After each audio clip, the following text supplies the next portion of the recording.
Hi, and welcome again to this latest episode of the Plata Ward 4 Update video and podcast. This is David Jenkins, the Plata Town Council member from Ward 4, and your host for this podcast and videos, which are now also available on YouTube and YouTube Music. So tonight I want to talk about public engagement by the town and by residents. I believe the town needs to improve our citizen outreach and information sharing. This is a critical need, as seen from the feedback I and the council received during our fiscal year 25 budget process.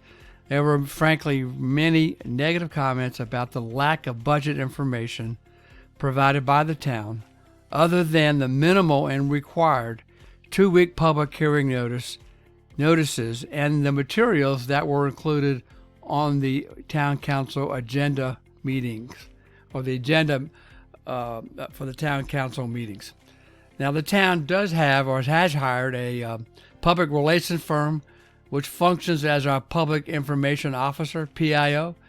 I believe they are severely underutilized from what I can see.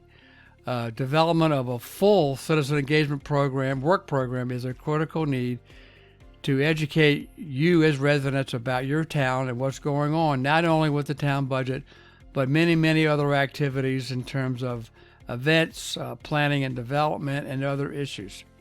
But also, it's important so you understand how and what the town does. This work program, I believe, should be telling our story, what the town does or what the town staff does on a daily basis, working behind the scenes, keeping the water running, treating the sewage, repairing our infrastructure, and keeping our community safe. This should also include social media posts, including the town website and Facebook, infographics, and other short-term or short YouTube videos. So I question if we are getting a full return on our investment for this public relations consultant. I don't think we are, and I'll provide more information about that later, or in future podcasts and videos. Now, unfortunately, and it's been my experience too, and maybe you too, the typical engagement with the town is by the staff or us as town council members and or consultants.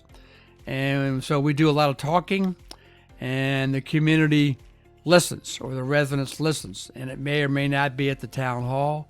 It could be other forums too. This is then followed by typically a Q&A or question and answer session. But after that, that's kind of it, frankly. So is there any follow-up? Is any part of this agreement process have any follow-up information or a continued contact process? Unfortunately, has been, in my belief, there's been no real follow-up. And then and then as a result, there is a loss of interest by the residents and the community about what we do, and then that further discourages their or your future attendance. So I want to perhaps give you a different perspective and look at perhaps another way to do public engagement. And I'm using as one of my primary sources a video and documentation provided by the Strong Towns organization, of which I'm a member, a paid member. I pay a monthly fee to enjoy that what they do, and I got this from their video called Community Engagement That Works. So I'm going to show you a bunch of slides from that and try to talk you through what they are. I won't read them, but I'll just kind of give you a summary of what they are. So let's move on. So before I really start, here's a graphic that I found that kind of talks about Community Engagement 101. And it's a checklist that you can go through and look at and see how you, and frankly, how we are really engaged with our community. So I'm not going to read all these things. It's a pretty busy screenshot, but I wanted to give you kind of a broad stroke view of what typically or what could be a community engagement program. So now let's go on to the Strong Towns reference materials. This next one is, so really, and I apologize for the misspelling or the jungled slides. I tried to fix that, but I couldn't do that.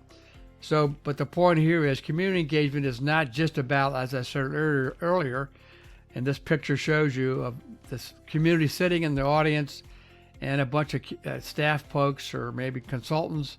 They're talking at you and you're listening. But it's more than that. So it is also about understanding.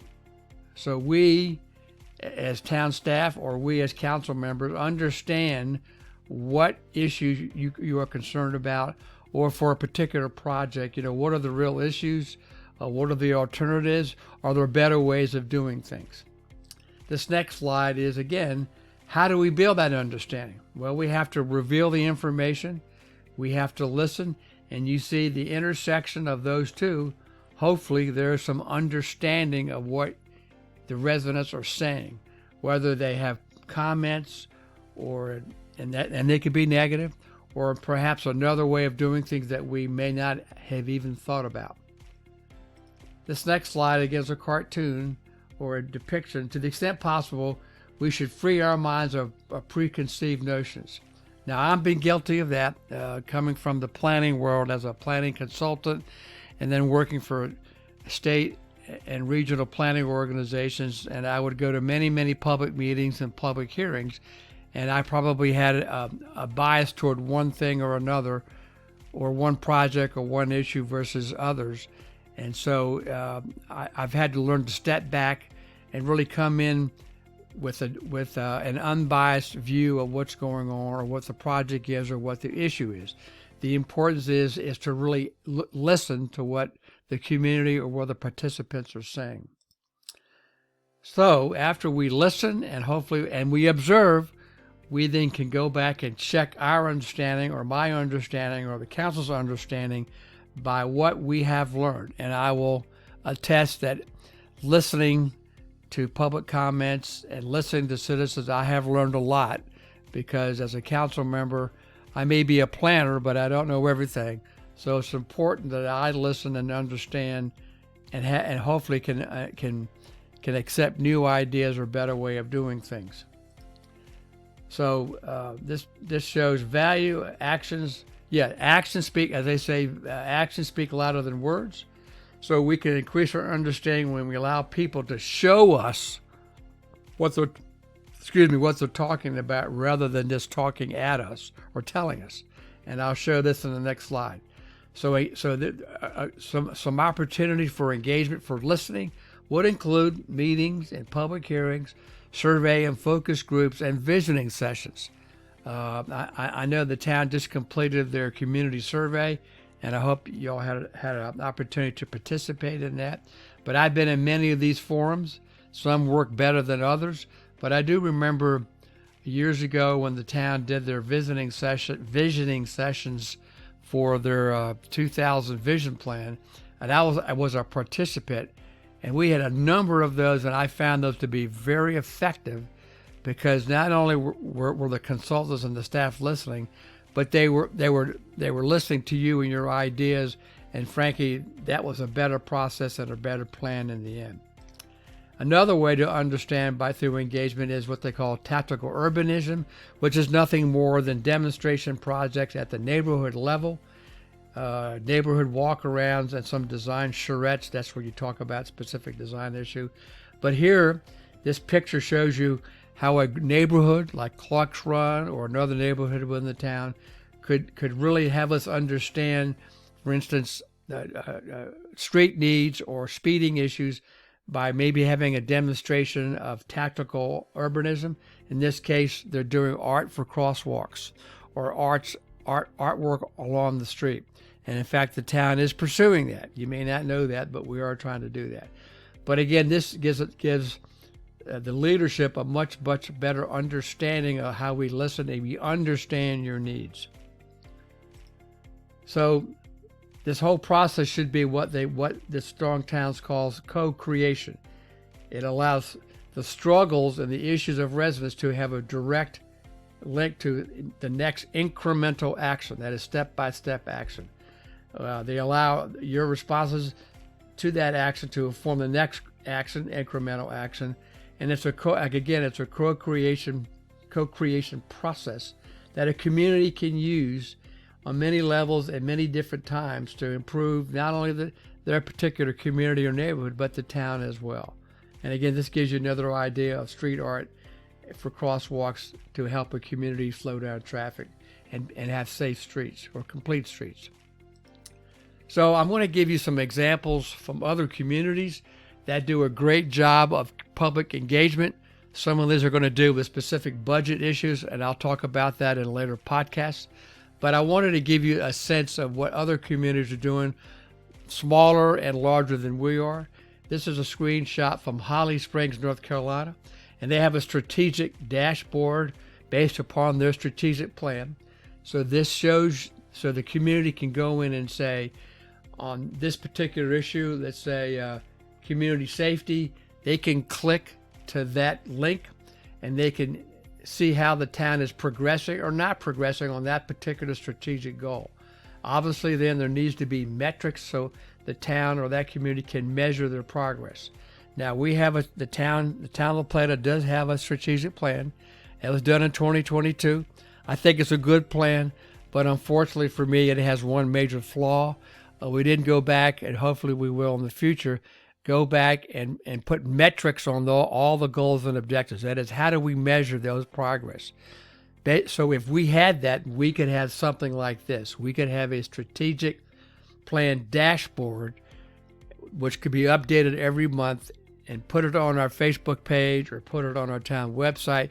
So you could go in at your leisure and check on how we're doing, what's our progress. That's also a way to be very transparent about what we're doing and what we're not doing. So that's a pretty good example. Here's another one that is specifically related to budget. And this is the town of Chapel Hill, North Carolina, somewhat larger than we are. And of course, this is a college town with the University of North Carolina and Duke being in that community. But again, this is another great engagement tool where that town provides information to the community about their budget. Okay, so there's infographics where they tell you where revenue came from, what's in their general fund, how do they spend that money, different initiatives for that budget year, and then they have highlights about the tax rate, their tax base, that is their assessable base, and then they have other links to other documents and reports that can, again, inform the public and keep you abreast throughout the year of the progress of the budget. We don't have that capability yet. I believe we should, and hopefully we're moving toward that in the not too distant future. This next one is right here in Charles County. They just started this. It's a new website, but it's linked to Charles County, and it's called Stay Engaged Charles County. And their take is, or their motto is, your engagement makes a better Charles County.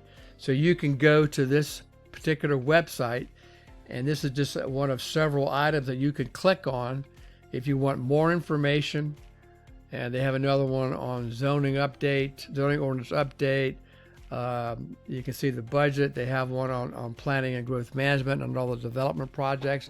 So you can click on these and get additional information.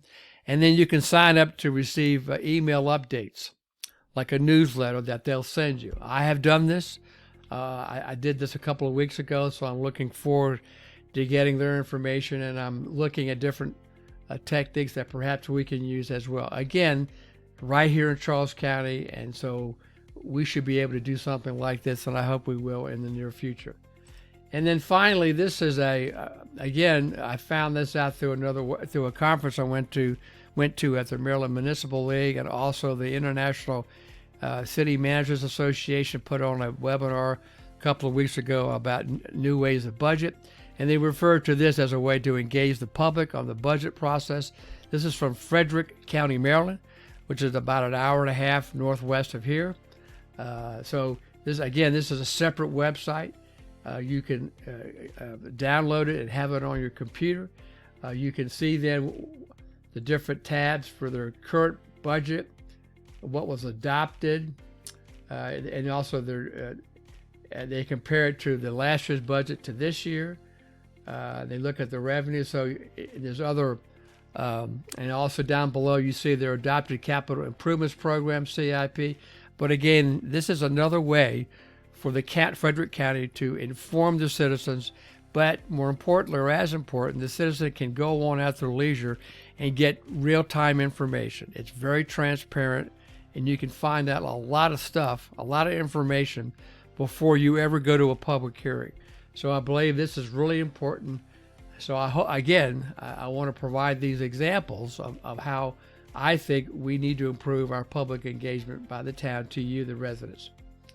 So that really is kind of a summary, very brief summary of some ideas and other examples that are out there. So there's really no one way, but I just wanted to show you some good examples through different websites. I'll provide links to all these communities in the notes, so you'll be able to go back and look at them as well. So I hope to do some new. So some of my upcoming podcasts or videos will be the 2025 La Plata election schedule. That's going to be released on October the 1st. The schedule and timeline for those want to seek office as a town council or mayor. And then I'll want to talk about very shortly as well the Maryland Department of Transportation's 2025 draft Transportation Consolidated Transportation Program, their CTP. Unfortunately, that's been cut due to the state's budget crisis or budget shortfalls. And I want to briefly talk about that. And again, talk about the town of La Plata's transportation priorities. So look for that in the near future. Again, I'll make those both a podcast as well as a video. So again, I appreciate you listening and watching these podcasts. And as always, please email me your questions and comments to my email address at djenkins@townlaplata.org. Again, hope everybody stays well. And again, enjoy the upcoming fall weather. There's a lot of good festivals and activities both within the town and in the area. Thanks a lot, and talk to you soon.